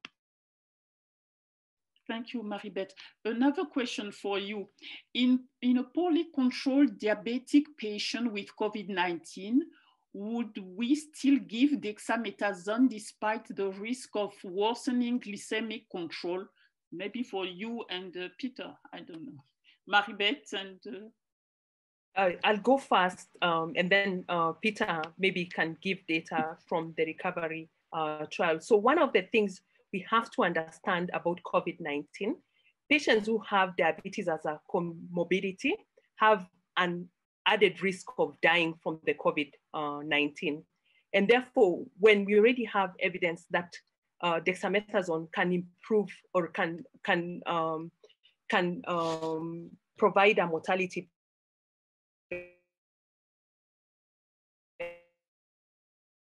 benefit, then I would give the dexamethasone to use different interventions to control the sugars. For example, you can use insulin infusions or insulin pumps. So you can give continuous forms of insulin. You can aggressively manage the sugars, but you have to manage the inflammatory response within the lungs, and I'd give the patient the dexamethasone. And this, when you there was data that has been presented by a research team from the Western Cape in South Africa, and they actually showed that patients who have diabetes, different patients with diabetes had different hazard or risks of mortality. And for patients whose diabetes was well controlled, the hazard ratio was 4.65. The risk of dying was about slightly above 4.5. For patients who had diabetes who are poorly controlled, that risk was about 9. And for patients who had diabetes and uncontrolled, the risk of dying was about 13 times. And therefore, it means we already know that diabetic patients are likely to die when they have COVID-19. And therefore, if dexamethasone can provide a mortality benefit, then it's better to give the dexamethasone and then manage the sugars aggressively for these patients. Do you want to add something, Peter? No, no, just to say I entirely agree with Mary Beth. Okay, thank you both. Another question from Festus Rao. Is it comfortable to administer the steroids in elderly based on the fact that their immune system were with advanced age? Any benefits against risk in this cohort? So I think the answer is a very clear yes. The patients in the UK recovery trial were on average about 67 years old. And we had a significant number of patients over 80.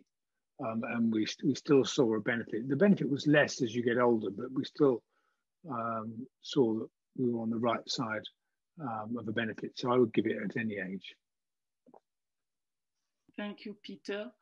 The last question, I guess, John, may I ask the last one?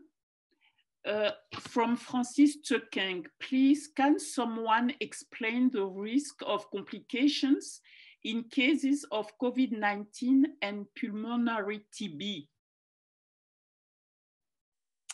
Ah, Maribeth, sorry.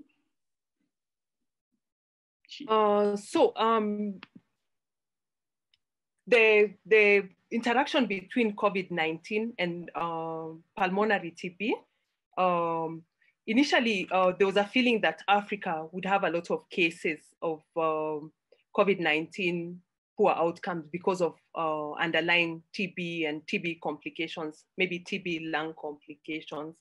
But again, the data that I've talked about from the Western Cape in South Africa showed that the risk for TB was about the risk of mortality from patients who had who developed COVID while having TB was about 2.75 times. And therefore, again, if there was really to be an adverse outcome, we would have already seen a lot of adverse outcomes within our patients. But having said that, because most the presentation is in the chest, people are likely to focus on one disease and miss the other disease, because most often when patients present with COVID-19, they come, when they're presenting to the hospital, most often they come with breathlessness. And many of us in this day and age have a high index of suspicion for COVID-19 and are likely to ignore evaluation for tuberculosis. So I think the message should be, for any patient we are evaluating for COVID-19, then we need to also evaluate for tuberculosis, and particularly within our setting where we now have very good diagnostics, for example, the Gene Expert test, we should be able to send for diagnosis of TB as well, so that we don't miss the TB. Because when you don't treat TB early, particularly in patients who have HIV as a co-infection, then they can have an adverse outcome in the immediate setting. So we need to look out for that. Another thing, again, when I was talking about the steroid use, if you give, for example, steroids in a patient who has COVID-19 and you miss the TB, then you can have a disseminated form of TB that doesn't only remain in the lungs, but now you get a patient who has disseminated the TB. And therefore, it's really for us to have a high index of suspicion and have a good clinical acumen and use all the available diagnostics to evaluate for TB as well as COVID-19. And in other patient populations, for example, if they have HIV, then we need to also look for pneumocystis jirovecii pneumonia in that particular setting. So really a good history and not forgetting the diseases that were existing before COVID-19 came along. Thank you very much, all of you. And there are still many questions, but we do not have so much time, and I have to hand over to John. But thank you very much. We have learned a lot about these corticosteroids and the treatment of COVID-19. And now I think we will be able to also explain to our stakeholders why it is so important and how we can use that. So John. No, thank you very much for that, Francine. Really poignant questions. I think managed to nail home a lot of the critical issues that came out of the presentations and the discussions that we've had so far. That if you look on your screen, the Mentimeter is open. We're just asking 2 last questions as we close. And once again, thank you for staying with us. We've had about 90% of those who started off still with us, more than that actually. And so the last question is more or less posing the same question like we had before. Based on the current knowledge and your personal experience, do you believe in African COVID-19 patients corticosteroids? And there's a bunch of questions to which you provide your response. I'd like to ask that this stays on for the next just 1 minute, and then IT, if you could then move to the next question, which would be, what have you learned today? And this is free text. We, as I mentioned, want to take away some learnings from this webinar to inform the next steps. So IT, after 1 minute, do progress to the next question. And in the meantime, you can stop your screen share. And then I'd like to, as we round up, introduce Professor Kevin Marsh from the African Academy of Sciences, the AAS. So Kevin is a special advisor at the African Academy of Sciences, and he co-chairs the COVID-19 effort together with Moses, and he directs the Africa Oxford Initiative. Kevin is going to take us through the final thoughts, wrapping up, and the next steps for looking at corticosteroid use for COVID-19 in Africa. And I'll take the advantage to thank you on my own behalf, on behalf of Professor Ntumi, for staying with us, even though we've gone overboard for almost 30 minutes. So Kevin, over to you to close us as the Mentimeter runs in the background. Thank you. Well, thanks very much, John. And I don't think you should worry about going over too much. I think we probably haven't. I think there was a mismatch between the original advert and the final advert. So I think most people expected it to finish in the next couple of minutes. So I think we're okay. But I'm sure they would have stayed anyway because it's been so interesting. I really only want to say a couple of comments because we are pressed for time. The first one is obviously to thank everybody, thank all the partners who arranged this, all the presenters, the IT team, and particularly you, John and Francine, for moderating it. I think my main, one thing struck me very strongly as we were listening to the presentations, and that was the extraordinary rigor and speed of response in this pandemic. I mean, it's almost unimaginable that a trial of the size of Recovery was conducted so quickly, that the results were available so quickly, that a prospective meta-analysis was set up so quickly, and that WHO moved, and not only WHO, but other organizations moved to produce guidelines so quickly and with such a rigorous process. And I think this is a fantastic lesson. And I guess the point about this, certainly for us in the African Academy of Sciences and also in our partners, Africa CDC, WHO, AFRO, is that to recognize that although we would like never to be in this position again, we almost certainly will be.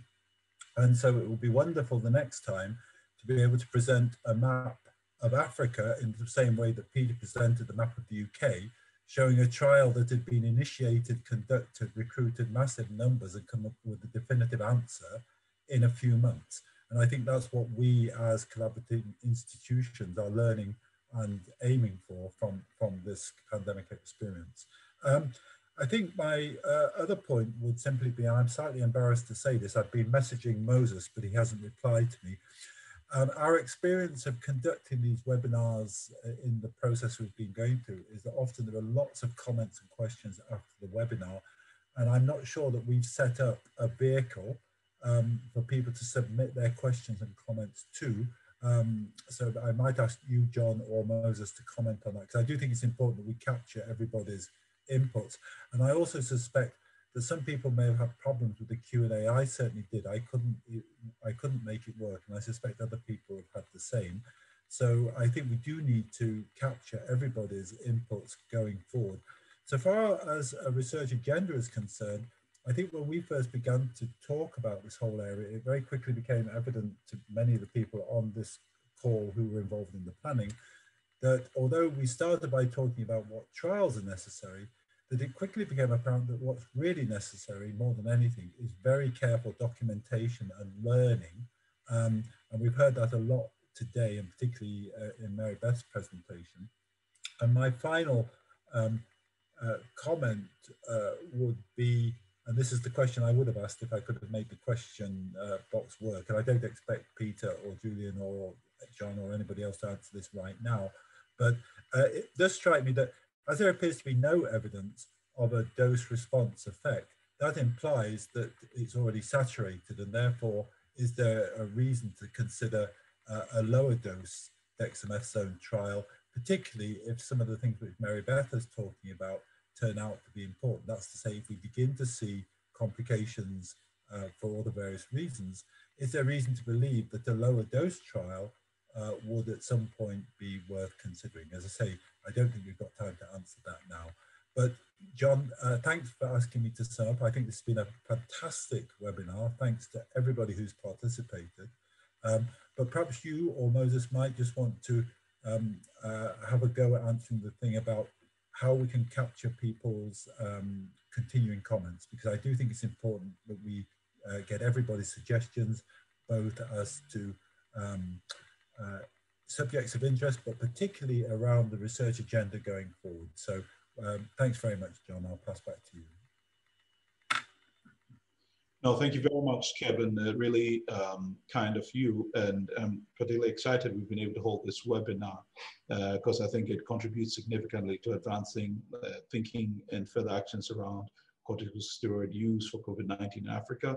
I'd appreciate it if the IT team could just share the screen for the very last question, which is looking at what you may have learned or taken away from this meeting. I'd also like to take the opportunity to let you know about the research priorities activity, which is ongoing, and you may find people in your various countries reaching out to you for your views and thoughts around research priorities for COVID-19 in Africa. So we would really appreciate your sharing of information with those who reach out to you. I'd like to finally hand over back to our hosts, being the African Academy of Sciences, Moses, who finally close us for today. And once again, thanks to WHO Afro and Africa CDC and to Alet for supporting this webinar. Moses. So thank you so much, John, and also Francine for taking us through those very interesting presentation, and then also thanks to the presenters. So my work is very simple, really, is to show you this email address that if you've got any other questions, if you want to share your experiences or your thoughts about what has been presented so far, or if you just want to give us your email address through this, or make comments about how we can improve this process and make it even better next time, If you went through any kind of challenges while this webinar was going on, this particular email address, please feel free to write to us. We will definitely, record that information and use it appropriately. If you also have a suggestion to our colleagues and friends from the recovery trial, or a question or thoughts about ways and means in which research could be developed for the next stage of R&D support for COVID-19 on the African continent, then this is the email that you can also use. So thank you so much, John, for that opportunity. And again, until next time in this COVID-19 series from here at the African Academy of Sciences, thank you and enjoy the rest of your day. Thank you. Yeah.